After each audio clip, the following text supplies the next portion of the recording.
It kind of terrifies me. Real problem is big open spaces underwater. Black abyss as far as you can see. That's horrific.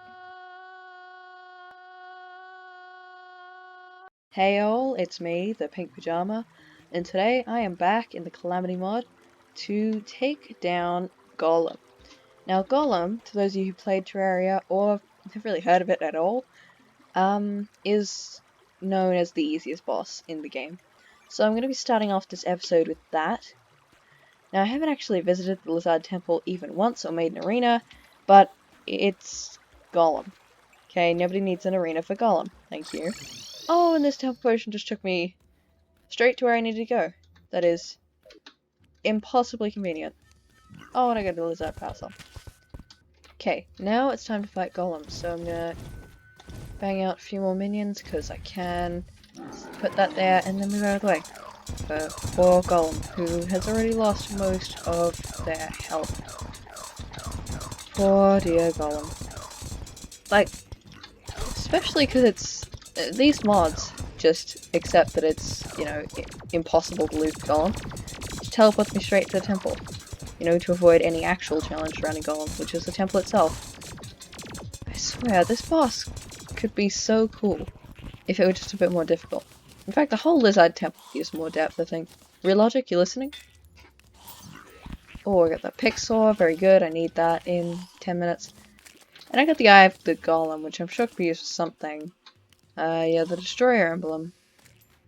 I don't think I'll need it, but alright. Right, now with Golem out of the way, it's actually time to dive back in the ocean. So I'll be taking my cute fishy armor back, as soon as I can remember what it's called. But yeah, I'll need my Fathom Swarmer armor, I'm gonna need this Abyssal Diving gear. I'm gonna take the Aquatic Heart, because there's just a lot of little buffs there. Okay, I don't really know what they all are, and I don't care. Also gotta turn on that thing, and get my set of Abyss buffs. Right, so now I'm down in the Abyss, all I have to do is remember what I... Oh, never mind. That was easy. I came here to steal all the Scoria ore in the Abyss. Now this stuff, while not super useful for me, it does create a full-on armor set, and, you know, some just equipment, and some weapons for classes that aren't summon... Oh, forgot about that. Yeah, quick word of advice, while in the Abyss, don't breathe the air, it's very poisonous. Game needs a way to punish you for trying to use normal Terraria tricks. Which is not very nice given the fact that I have to wait for the water to appear, and in the meantime I'm just taking lots of damage. The real reason I'm getting Scoria though, because it doesn't specifically benefit Summoner, is to craft something called a Life Alloy. Now I'm not going to pull up the crafting thing now. Oh, no, fish, really? They still take minimal effort to kill, I'm disappointed. Anyway, so life alloys are used in a whole bunch of things, pretty much for the rest of the game. They're obviously a Calamity exclusive item, and I need them for something. Are you... Right, so I am going to go back there, because Scoria ore is a nice excuse to get in the ocean again, and I quite enjoy the ocean. But first, I am going to craft life alloys. No I'm not, because I don't have perennial ore. But that's a lot of Scoria bars, I don't need any more. I don't like these, they have easily as much health as the Aquatic Scourge, and they do much more damage because I'm supposed to fight them later. So, please, just let me have my Scoria. Ow. That wasn't very nice of you. Okay, so wait. Okay, no, it's just leaving. I don't know why, but I'm not complaining. It kind of terrifies me. The real problem is big open spaces underwater. Black abyss as far as you can see. That's horrific. What's going on? I don't like this. I don't like that at all. That's very down with nothing. That's a lot of down and dark. Bye bye! Okay, that was... wow. Such perfect timing that it actually kept me... well, it didn't give me a timer. Right, so with all my equipment back in order, it's finally time to start mining for perennial. Okay, plague enemies are now spawning. I don't know what I can do with that, but I remember it's very, useful and also very annoying. And I probably should have mined perennial ore before this, because I could have, but I didn't. So I can craft a boss summoner out of it, which I don't need which I won't need now. I will need it later, unfortunately. I can craft the Wither Blossom Staff, which is an upgrade to, I don't know if it was my first crafted summon weapon, but it was the first one I thought it doing. It's an upgrade to the Frost Blossom Staff, and I can't believe I didn't get Tundra Flames earlier. That would have been really useful. But yeah, I just need some of this Life Alloy, which I'm going after now, and I'll have this cool thing. Another thing I can make is the Tactical Plague Engine, but I believe I have to kill the boss numerous times to... Man, maybe. I don't know. But god, I hate that boss, the Plague Ring Goliath. Also, I know I went straight to the jungle to mine, but quick disclaimer, perennial ore is not exclusive to the jungle, okay? I get that vibe from it every time because it looks very similar to chlorophyte, and it just strikes me as a jungle thing, but it's not. Man, if only I had a very deep hole, you know, filled mostly with stone for lots of this stuff to spawn in that I could very quickly look through. Wow. You know, I was trying to make a terrible joke about the fact that a hellhole would be really nice about now, but I never actually made one. What is wrong with me?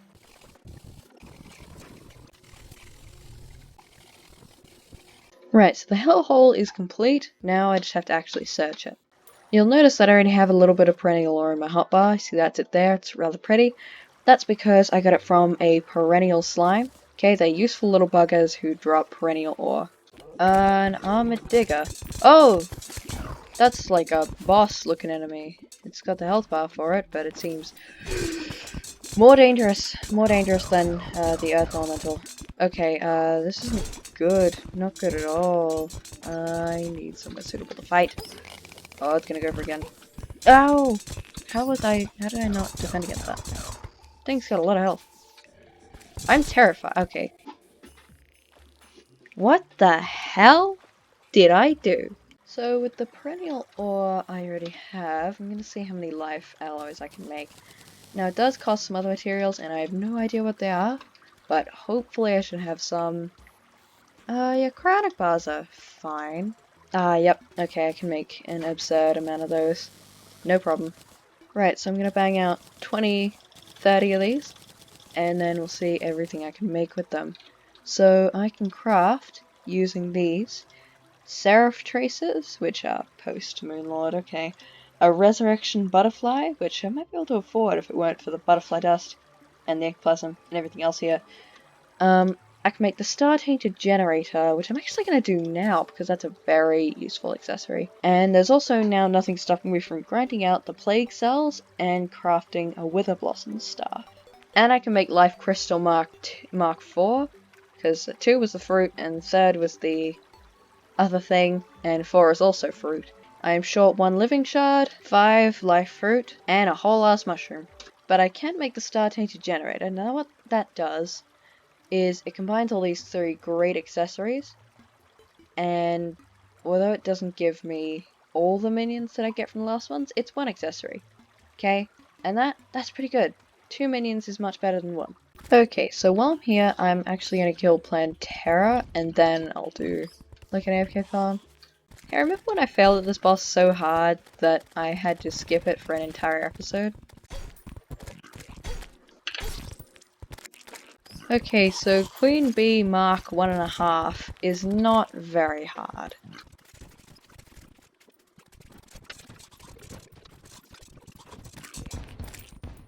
Hey look, a mushroom!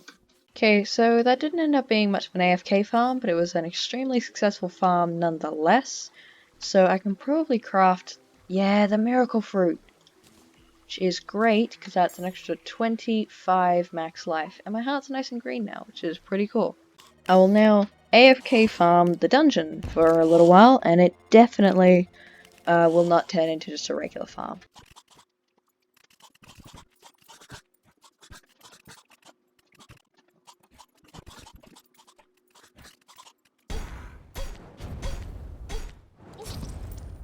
Right, well I can see that I didn't last the full 10 minutes, but that's quite alright. I'm gonna head down and see what loot I got from the dungeon. I mean, most of the loot doesn't glow, but from what I can see, it's pretty good. Right, so with all this ectoplasm in my hands, I should be able to craft a lot of these cores, and then by extension the cores of Calamity. And I think I need all these 5. And there you go, the Wither Blossom Staff. Right, so let's actually have a look at this Wither Blossom Staff. Now, it's like the past flower summons, of course, where it summons a bunch above my head, but this one uses 2 minion slots, and it's like flying in a circle. That looks really cool. Test it on a boss later. So I can still summon plenty of gastric belchers, which is good. Oh, I accidentally vanished my... Whoops. Right, so I just have to count the summons I use. I have 9 total slots. 4, 5, 6, 7. Then the flowers take up the extra 2. So another thing I want to craft is the... what do you call it? It's called the Resurrection Butterfly. Yep. I wonder if that is a reference to Magicka. Probably not, given Magicka is a reference to literally every... Oh! What? Why can I craft it already? When did I ever kill any butterflies? Look, I'll take it. Great! Okay, so I got the Godly Resurrection Butterfly. Now that has a lot higher listed damage than my Gastric Belchers. Okay, each one does take up 1, so I don't have to count them. Oh! Now that is cool. I don't know how much damage those things were doing, but that seems rather nice. Right, so 1 pair of butterflies is taking up 1 minion slot, and that's quite a few butterflies. Oh yes, I finally remembered. I want to craft the golden gun. Maybe I need some more hellstone. The golden gun is like, it's basically classless ichor, and I think that that's going to be more effective than my marked magnum, and it probably has been for a long time because I've been able to get the golden gun for a long time, but I haven't. Oh man, of course it costs ichor. Oh, looks like it's okay, because Greg the, what do you call him? I think he's an alchemist, has saved the day, and I can just buy ichor straight from him. So I can craft the golden gun, which obviously doesn't do any damage, but it's made just for ichor. It doesn't cost anything to fire, it's a straight line, and it's great.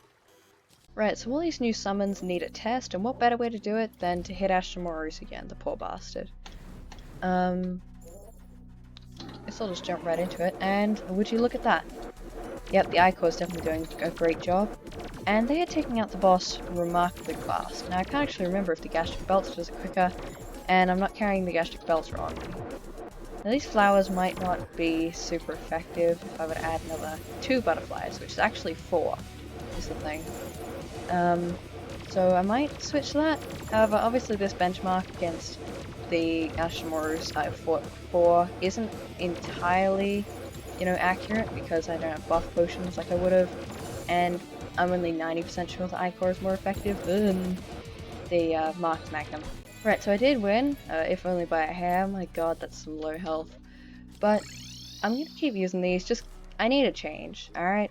And I may actually stop using the Wither Blossom stuff, because as cool as it is, I just feel like it'd be much more effective for me to use the Resurrection Butterfly, because I'm getting a lot more out of it.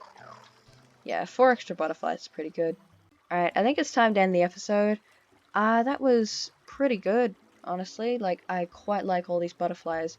They're pretty, and they're very strong. Glad I got the golden gun instead of the marked magnum, because I'm sure it's more effective.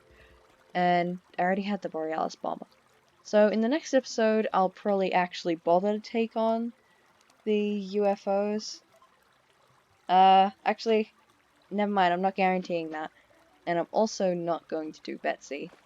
And I'd rather not do the Plaguebringer, because the Plaguebringer is such a pain, alright? I hate it, I hate it, I hate it. It's so frustrating. But at the same time, I might just do like a 10-year recording, and then just cram the Ravager, the Duke Fisheron, and the Plaguebringer into one episode, you know, as like a rounding off hard mode before the Moonlord. However, that is actually a lot to deal with, because I don't have a Death Whistle, and the Ravager is a very strong boss.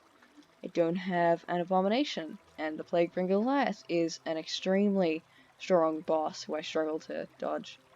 And Duke Fisheron's fine, but I'm leaving that stuff for another day, so thank you all so much for watching, and I'll see you later.